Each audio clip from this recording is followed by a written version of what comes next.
o panorama de mercado interno, né, o mercado de lácteos do Brasil, tudo somado, né, o RAPAC, né, o mercado de leite e derivados hoje no Brasil, da produção ao varejo, possíveis cenários para os próximos meses de 2020. O Walter Galan, que é sócio aqui do Milk Point Mercado. Bom, depois do Celso e do Andres, né, colocarem todos os senões, né, as possibilidades, as incertezas, fica mais fácil para o Walter também colocar as dele. Mas como ele sempre é corajoso, né, ele traça aí cenários aí que ele acredita que podem, ou que a gente acredita que podem vir a acontecer, dependendo da situação dos próximos meses. Walter, bem-vindo aí, boa apresentação. Legal, Marcelo, boa tarde a todos, obrigado pelo convite. E, bom, de fato é um desafio grande vir no final, amarrar todas as colocações de todo mundo aí, mas vamos lá. A ideia é falar um pouco, retomar o que a gente conversou aqui no dia 16 de abril, lá no início da pandemia, né? A gente, naquele momento, tentava ver o que seria, qual seria o cenário de mercado com o início da pandemia. Discutir um pouco o que aconteceu até agora, né, em termos de mercado.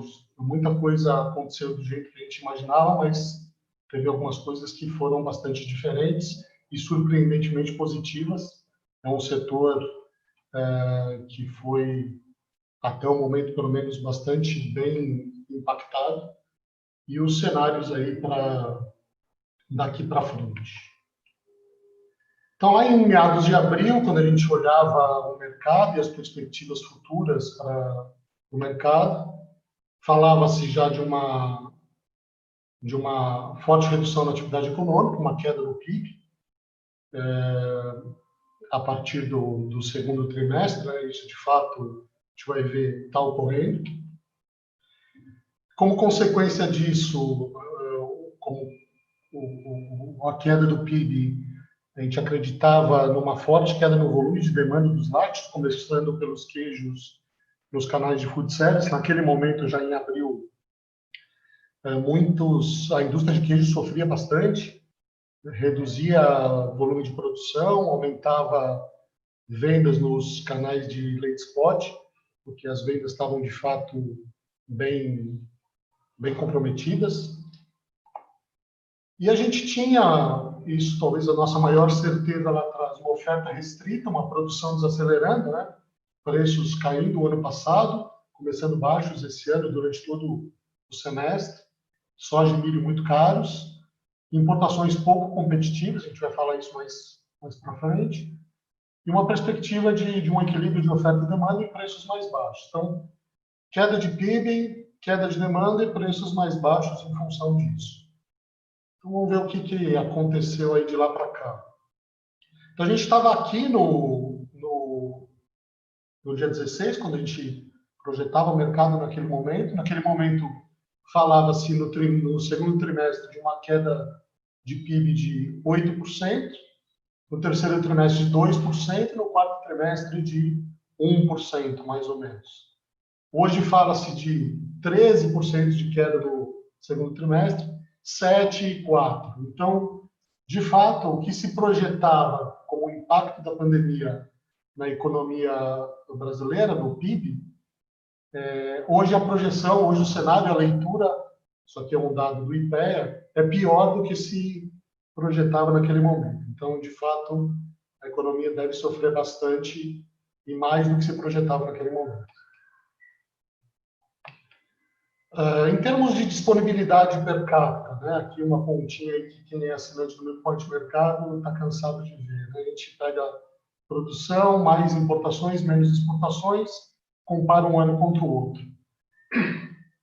Então, naquele momento, a gente já falava de uma disponibilidade menor que, de fato, está se confirmando. 1,5% a menos de leite disponível no nosso mercado. Nesses últimos 3 meses, 2,5%. A gente vê abril e maio uma queda mais importante. E essa redução de disponibilidade não vem tanto da produção.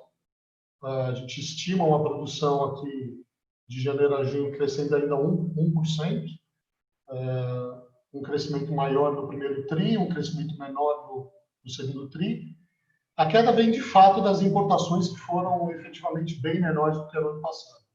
36% menores, 215 milhões de litros. Tivemos algumas exportações maiores, 21%, 13 milhões. Então, de fato, temos menos leite no mercado até nesse primeiro semestre, não tivemos, do que no ano passado. O que surpreendeu, o que foi diferente do que a gente olhava naquele momento, foi a demanda. A gente tem isso, vou passar relativamente rápido, que isso foi bastante falado pelo Celso e pelo Micael. A gente tem um novo mix de gastos que privilegia alimentos. A gente tem alterações de hábito de consumo dentro do lar, né? O pessoal está cozinhando mais. Como o Andrés também mencionou, isso privilegia algumas categorias de lácteos. E tem um auxílio emergencial que impactou o Corona Voucher aí, que o setor está chamando, que impactou e vem impactando fortemente o setor. Então, primeiro, a gente pega a pesquisa mensal do comércio do IBGE, a gente teve, de maio desse ano para maio do ano passado, uma queda considerável nos gastos com itens que, de fato, a gente não está gastando. Ninguém está gastando com combustível, com veículo, com autopeça. Ninguém está comprando roupa nova e sapato novo, ou está comprando muito menos.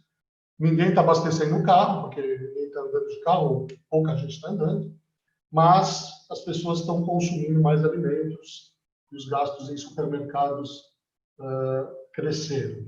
Então, a cesta de gastos vem privilegiando, ou com a pandemia tem privilegiado os alimentos.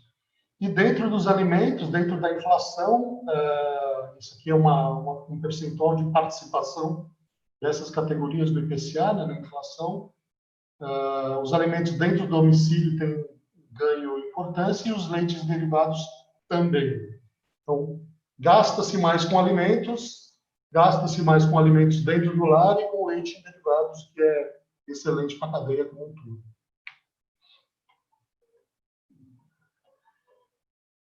Tivemos também, esse eu acho que foi o maior impacto,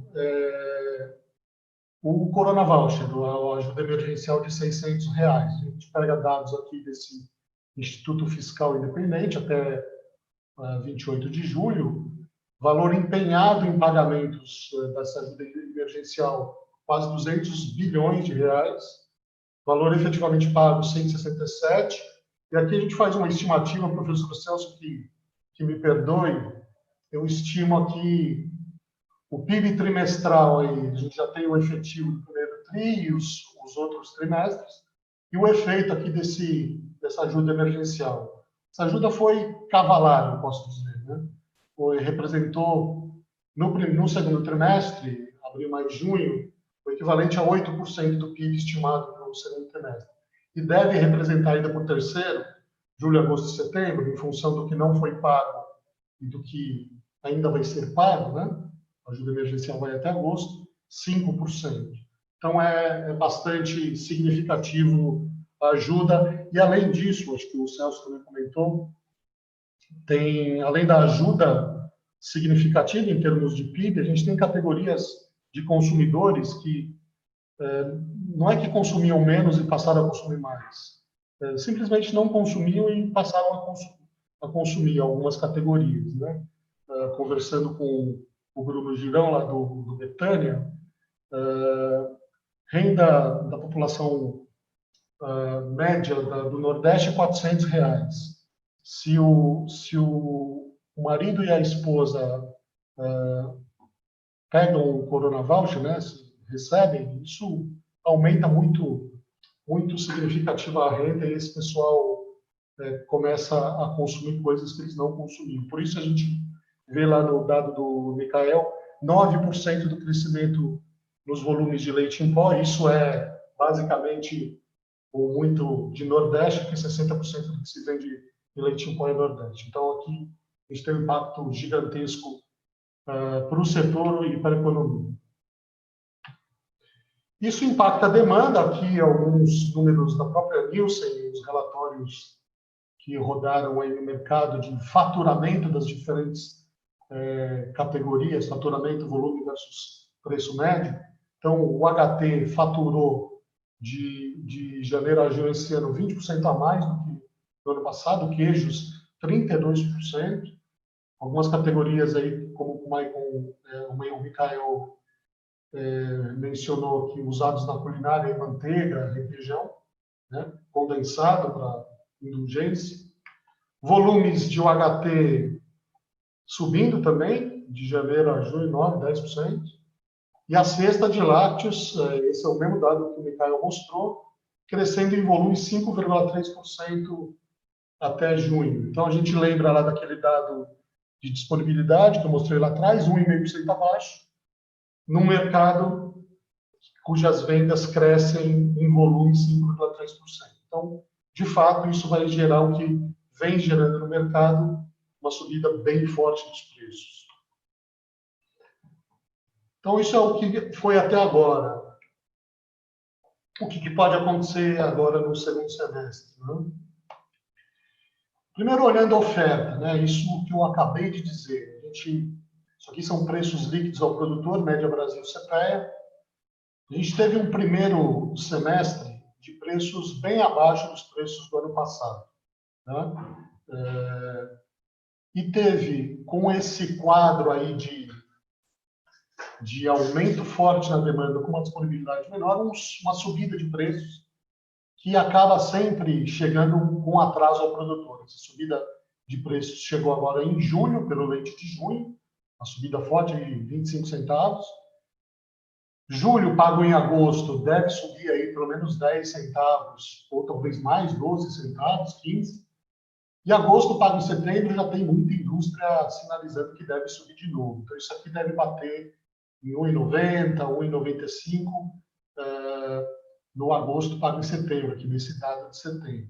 Então, a gente tem, sob o ponto de vista de produção, a gente sai de um cenário desfavorável, de preços desfavoráveis, para um cenário de preços bastante favoráveis. E aqui, medindo a rentabilidade do produtor, a receita menos os custos de ração, é uma relação desse preço que eu mostrei aqui com o preço do concentrado, do milho e da soja. A gente vem de um semestre bastante complicado para o produtor, além do preço baixo. A gente teve soja e milho bastante caros, 24%, 25% acima, em termos reais. E a gente passa para um momento de estímulo à produção. A receita menos custo de ração subiu bastante, bem mais alta, ele vinha bem mais baixo do que a curvinha laranja lá de 2019, e agora vem bem mais alto do que a curva laranja de 2019. Tá? Isso, pelo menos até setembro, deve se manter com a subida de preços que eu comentei aí com vocês. Então, sob o ponto de vista da produção, se o primeiro semestre a gente teve desestímulo, no segundo a gente começa com um sinal claro de estímulo à produção.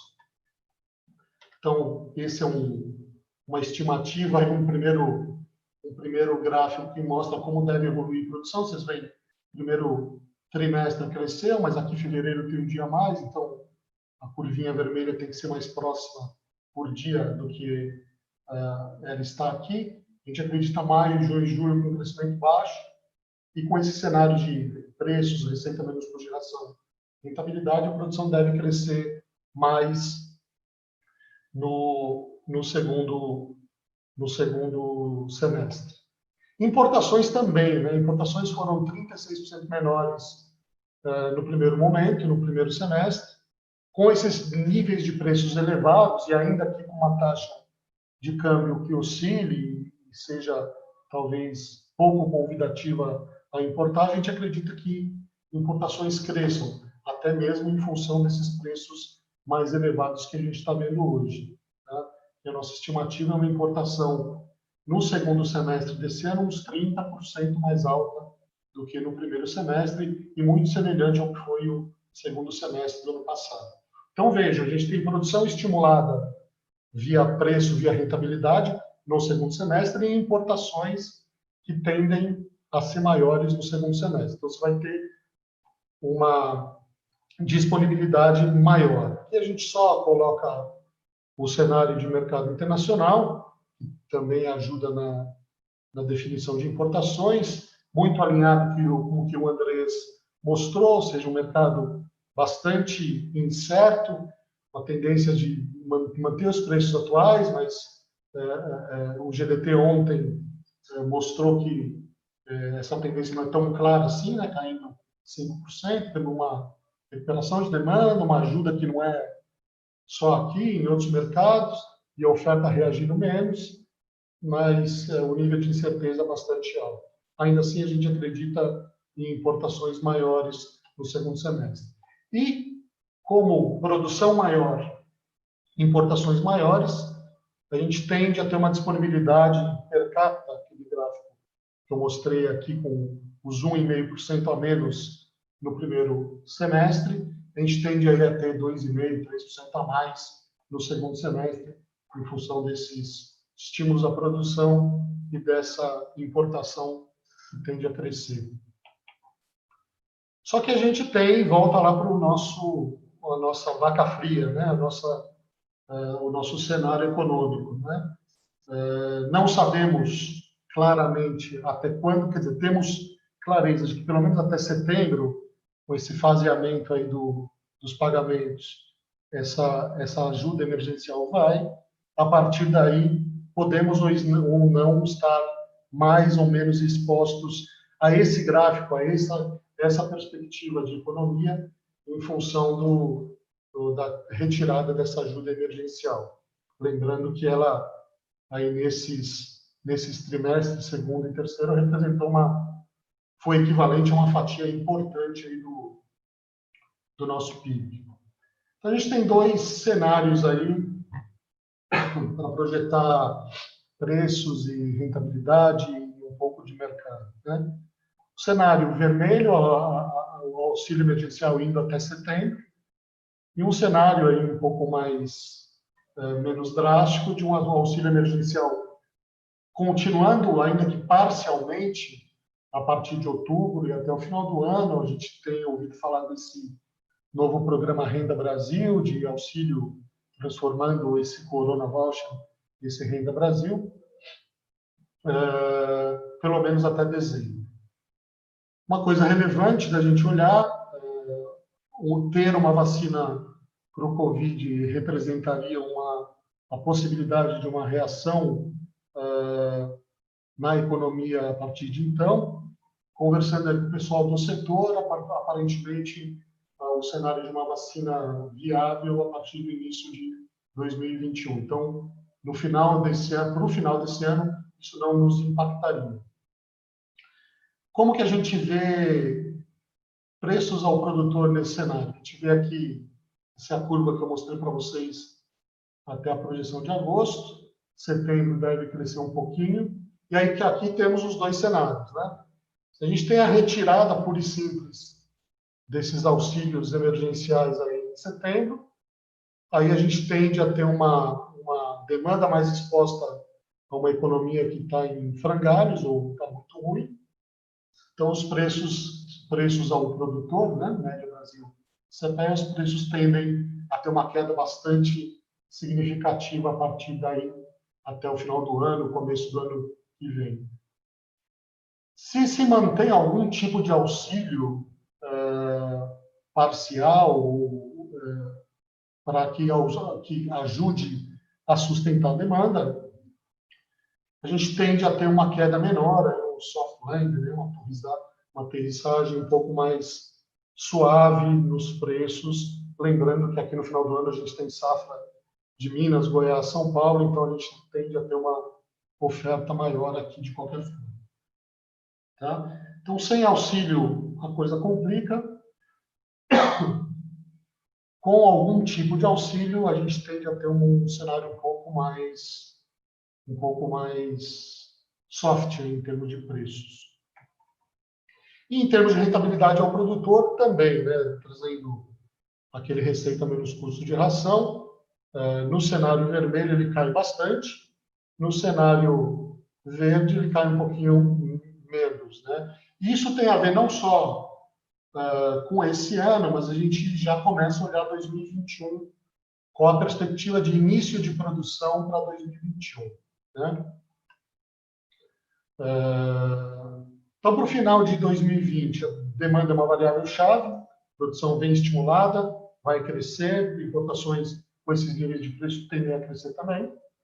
A demanda vem sendo sustentada aí por esse auxílio emergencial e aquelas mudanças em hábitos de consumo e cesta de gastos, mas o auxílio emergencial tem sido bastante relevante. Se eles desaparecerem de repente, a demanda tende a recuar. Se a gente tiver algum tipo de sustentação, a gente talvez não recue tanto assim. O que cair no segundo semestre desse ano, em termos de preço ao produtor, vai refletir no incentivo maior ou menor para a produção no início do ano que vem. Né? Isso é relevante por quê? Porque espera-se, né, como eu mencionei lá atrás, ter alguma solução um pouco mais definitiva para a vacina do Covid a partir desse final de ano, começo do ano que vem. Então, espera-se uma recuperação econômica a partir disso. Né? Com uma produção mais ou menos motivada, a gente tem uma entrada mais ou menos agressiva em termos de preço para o ano que vem em função disso. Ok? Acho que era isso. Falei bastante. Estamos aí à disposição para perguntas, para discussão. Beleza, Walter. Obrigado aí pela apresentação. Acho que tem elementos aí para a gente discutir.